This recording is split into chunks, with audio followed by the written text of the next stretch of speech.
In the narrow, rain-slicked streets of an old coastal city, where the sea whispered secrets to the crumbling walls, lived a woman named Ilara. She was 34, though the weight of her years made her feel ancient. By day, she worked in a dim archive room, cataloging forgotten letters and yellowed maps for a university that barely remembered her name.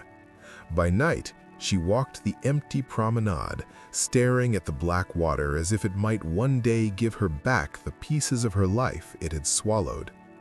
Ilara had not always been this way. 10 years earlier, she had been a bright-eyed cartographer, mapping uncharted reefs with her husband, Rowan. They dreamed of sailing their findings into legend. Then came the storm, one of those freak tempests that appear without warning on weather charts. The boat capsized. Rowan was gone in seconds.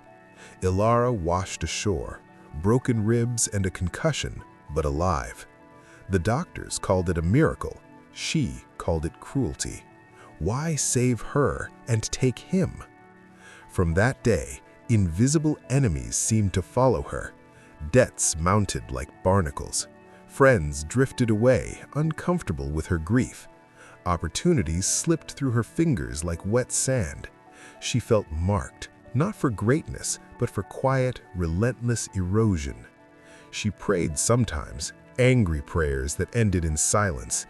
God, if you're listening, why do you let the waves keep coming?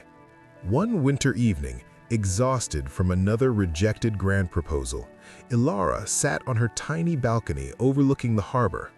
The city lights shimmered on the water like scattered coins no one would claim. She pulled her coat tighter and whispered, more habit than hope, "If there's anything left for me, show me." Nothing happened. No thunder, no voice from the sky, just the low groan of a freighter passing in the distance. She went inside, made tea, and opened her laptop to scroll mindlessly, anything to drown the ache. A video thumbnail caught her eye, a simple black background with white text in gold script. "Chosen ones, when you see this, know heaven has just intervened." She almost closed the tab. Clickbait, surely. But something, maybe the word chosen, maybe the promise of intervention, made her press play. The voice that spoke was calm, steady, like someone reading from an ancient letter addressed directly to her. "Chosen one, if your spirit is heavy tonight, if every door has slammed shut, if you fought battles no one else can see, pause, right now. Heaven has stepped into your story, not tomorrow, not when you've earned it, right now." Ilara froze. The video continued, describing signs she recognized too well. The sudden stillness after years of chaos, the way enemies, seen and unseen, began to stumble, the inexplicable peace that arrives just before the breakthrough. It spoke of angelic assignments, of divine rerouting, of God saying, "Be still and know that I am fighting for you." Tears came without warning, not loud sobs, just silent streams down her cheeks. She hadn't cried like that in years. The video ended with a simple line, "When you see this message, know heaven has just intervened. Your season of hidden warfare is ending. Lift your eyes."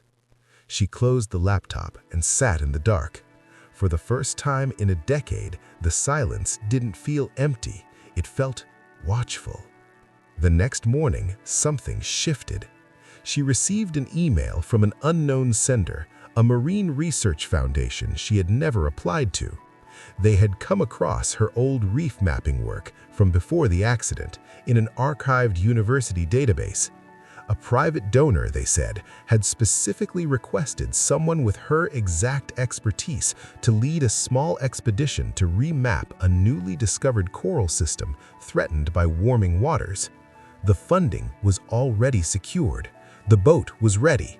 Departure in 3 weeks. Ilara stared at the screen, heart hammering. She hadn't touched a nautical chart in years. She had no boat, no crew, no confidence. Yet the email contained one strange detail. The donor remained anonymous but had included a single sentence in the cover note. "Rowan always said you were chosen for the deep places. He was right." She dropped the phone. No one outside her inner circle knew Rowan had called her that, his chosen one for the deep. Her knees buckled.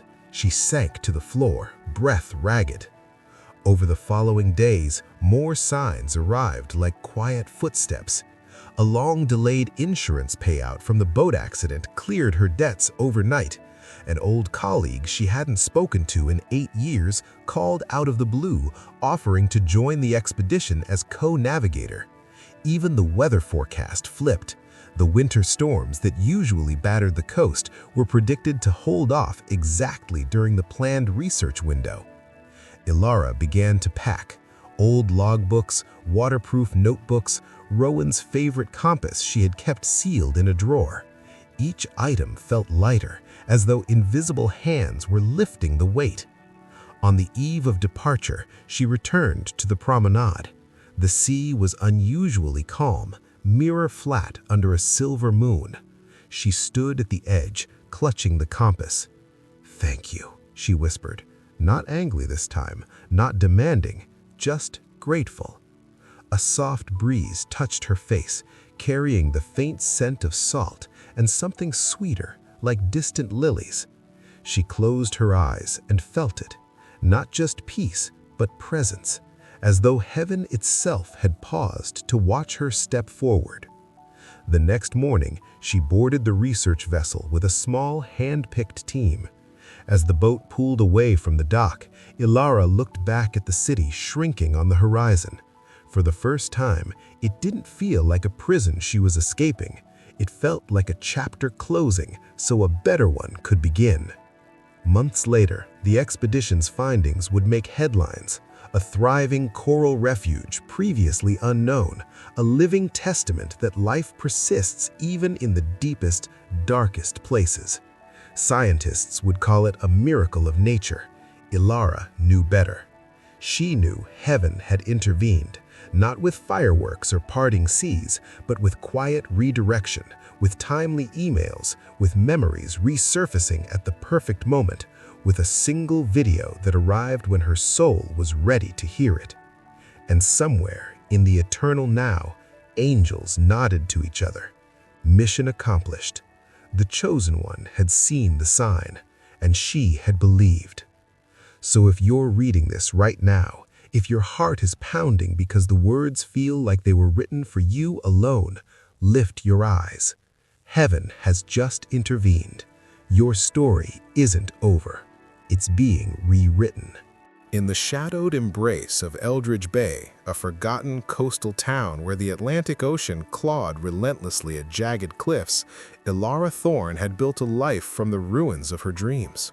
The town itself was a relic, faded Victorian houses leaning against the wind, a harbor dotted with rusted trawlers, and streets that echoed with the ghosts of whaling days long past. Ilara, at 34, blended into this decay like driftwood washed ashore. Her days were spent in the bowels of Eldridge University's archive, a musty basement room where fluorescent lights buzzed like trapped insects. She cataloged ancient maritime logs, faded letters from sailors lost at sea, and brittle maps that charted waters no one sailed anymore. It was tedious work, but it kept her mind from wandering too far into the abyss of her past. 10 years had passed since the storm that stole everything. Ilara and Rowan had been inseparable, a pair of adventurous souls bonded by their love for the sea. Rowan, with his sun-bleached hair and infectious laugh, was a marine biologist. Ilara, a skilled cartographer. Together, they mapped uncharted reefs off the coast, dreaming of discoveries that would etch their names into scientific lore. Their small sailboat, the Aurora, was their home away from home, a vessel of hope rigged with the latest GPS tech and filled with laughter that echoed over the waves. But the ocean is a jealous mistress. One fateful afternoon, as they ventured into a promising coral labyrinth, dark clouds gathered without warning. The forecast had promised clear skies, but nature laughed at predictions. Winds howled like banshees, whipping the sea into a frenzy of white-capped fury. The Aurora pitched violently, waves crashing over the deck like vengeful hands. Rowan shouted for Ilara to hold on as he fought the tiller, but a rogue wave, towering, merciless, slammed into them. The boat capsized in an instant, plunging them into the icy depths. Ilara remembered fragments, the salt water burning her lungs, her hands grasping at nothing, Rowan's voice fading into the roar. She awoke on a rocky beach miles down the coast, ribs cracked, skin lacerated by barnacles, but alive. Rescuers called it a miracle. Currents that should have dragged her out to sea had somehow pushed her to safety. Rowan's body was never found. The sea kept him, as if claiming its due. In the aftermath, Ilara's world unraveled. Grief twisted into something darker, a conviction that she was cursed. Debts from the boat loan piled up, unpayable on her archivist's salary. Friends, uncomfortable with her raw sorrow, offered platitudes before vanishing. Job opportunities, promising grants for marine research, evaporated at the last moment, as if an invisible force sabotaged her every step. She moved into a cramped apartment overlooking the harbor, where the constant lap of waves mocked her insomnia. Nights blurred into days of quiet desperation. She prayed, but her prayers were laced with fury. Kneeling by her bed, fists clenched, she'd whisper, "Why me? Why save the one who couldn't save him?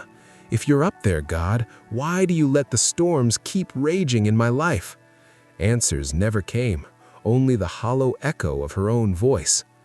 One particularly bleak winter evening, as sleet tapped against her window like impatient fingers, Ilara collapsed onto her worn couch. Another grant proposal, her 5th that year, had been rejected with a curt email. "We regret to inform you." She stared at the ceiling, tracing cracks that mirrored the fractures in her soul. Hunger gnawed at her, but she had no appetite. Instead, she brewed a pot of chamomile tea, hoping its warmth might thaw the ice in her chest. Sipping slowly, she opened her laptop, fingers hovering over the keyboard. Social media offered no solace, endless feeds of others' perfect lives. But tonight, she scrolled deeper, past the memes and ads, into the realm of motivational videos. One thumbnail stood out amid the noise, a stark black background with elegant gold script. "Chosen ones, when you see this, know heaven has just intervened." She hesitated. It screamed of spiritual spam, the kind peddled by self-help gurus. Yet something tugged at her, a whisper of curiosity, or perhaps desperation. She clicked play. The video opened with soft, ethereal music, like wind chimes in a distant garden. A narrator's voice emerged, deep, resonant, unhurried, as if speaking from across a vast expanse. "Beloved chosen one, if you've stumbled upon this message amid the chaos of your day, it's no accident. Heaven has orchestrated this moment. You who have endured silent battles, the losses that no one sees, the doors that slam shut just as you reach them, the weight of unseen enemies plotting your downfall. Know this, your warfare is not in vain. Right now, as these words reach your ears, divine intervention is at work. Angels have been dispatched, paths are being cleared. What seemed like endless night is giving way to dawn." Ilara's breath caught. The words pierced her like arrows finding their mark. The narrator continued, describing signs she knew intimately. The inexplicable calm after years of turmoil, the way adversaries, human or spiritual, began to falter without explanation, the sudden openings where walls once stood. God whispers, "Be still and know that I am God. I will fight for you. Your breakthrough isn't coming, it's here. Lift your eyes, chosen one. Heaven has intervened." As the video faded to black, Ilara sat motionless. Tears traced silent paths down her face, hot and unbidden. She hadn't wept like this since the funeral. The apartment felt different now, not empty but charged, as if unseen eyes watched with compassion. She whispered into the void, "If this is real, show me." Sleep came fitfully that night, dreams weaving through memories of Rowan, his hand in hers on sunlit decks, his voice calling her, "My chosen one for the deep places." She awoke at dawn, the words lingering like a promise. The first sign arrived before noon. An email pinged in her inbox from an unfamiliar address, the Oceanic Heritage Foundation, a prestigious but obscure organization dedicated to preserving marine ecosystems. The subject line read, "Invitation to lead reef mapping expedition." Her hands trembled as she opened it. They claimed to have discovered her pre-accident publications in an old university archive during a routine data sweep. An anonymous benefactor, impressed by her innovative mapping techniques, had earmarked funds specifically for her to helm a team exploring a newly identified coral atoll in the Atlantic, threatened by climate shifts, but potentially a biodiversity hotspot. The budget covered everything: a state-of-the-art research vessel, equipment, and a generous stipend. Departure in 3 weeks. But it was the postscript that shattered her composure. The donor wishes to remain unnamed, but shares this: "Rowan always believed you were chosen for the deep places. Prove him right." Ilara gasped, the room spinning. No one knew that phrase. Rowan had whispered it during their quiet moments, a private vow. She slid to the floor, sobbing, not from grief, but from a flood of wonder. Was this coincidence? Or something more? The signs cascaded like a thawing river. That afternoon, a letter arrived from the insurance company. A decade-old claim on the Aurora suddenly approved due to newly uncovered documentation. The payout cleared her debts in one stroke, leaving surplus for the first time in years. 2 days later, her phone rang. It was Marcus, an old colleague from her mapping days, a grizzled navigator who had crewed with them once. "Ilara? It's been ages. I had this dream last night, Rowan telling me to check on you. Then I see your name in an industry newsletter about some expedition. Need a co-pilot?" She laughed through tears, explaining the offer. Marcus joined without hesitation, bringing his expertise and a network of contacts. As preparations intensified, Ilara delved deeper into her role. She pored over satellite imagery of the atoll, her fingers tracing contours she hadn't mapped in years. Doubts crept in. Could she face the sea again? But each hurdle dissolved. Permits fast-tracked, weather models predicting unusually calm conditions, even a therapist friend offering sessions to rebuild her confidence. Subtle miracles unfolded in her personal life too. Neighbors, once distant, brought meals and shared stories of their own losses, forging unexpected bonds. A stray cat appeared on her balcony, purring as if sent to keep vigil. And in quiet moments, Ilara felt a warmth, a presence that defied explanation. The night before departure, she walked the promenade under a canopy of stars. The sea was a glassy mirror, reflecting the moon's glow. Clutching Rowan's old compass, engraved with their initials, she stood at the water's edge. "If this is you," she prayed aloud, voice steady, "thank you for intervening, for choosing me." A gentle breeze rose, carrying the scent of blooming night jasmine from nowhere, impossible in winter. It brushed her cheek like a caress, and in that instant, peace settled over her like a mantle. The expedition launched at dawn. The vessel, Phoenix Rising, cut through the waves with purposeful grace. Ilara stood on the bridge, wind in her hair, as the team, Marcus, a young biologist named Lena, and 2 divers, worked in harmony. Days blurred into a rhythm of dives, sonar scans, and data collection. The atoll revealed wonders: vibrant corals teeming with rare species, underwater caves hiding bioluminescent life. Challenges arose, a minor equipment glitch, a brief squall, but each resolved swiftly, as if guided. One evening, as the sun dipped into the horizon in a blaze of orange, Ilara dove alone into the shallows. Amid the reef, she found a formation eerily similar to the one where the Aurora had met its end. Panic flickered, but then calm enveloped her. In the silence, she felt Rowan's spirit, not lost, but at peace. "You were chosen," his voice seemed to echo in the water. "Keep going." Back on board, the team celebrated preliminary findings. The atoll was a resilient ecosystem, a model for conservation. Months later, their report would garner international acclaim, securing grants for further research and elevating Ilara to a leading voice in marine science. But she knew the true story. It wasn't luck or coincidence. It was heaven intervening, through a video that appeared at the perfect moment, through doors flung open, through battles won in the unseen realms. Years on, Ilara would share her tale in quiet gatherings, always ending with the words that started it all. If you're hearing this now, chosen one, and your heart recognizes the truth, know heaven has just intervened. Your hidden warfare ends. Your breakthrough begins.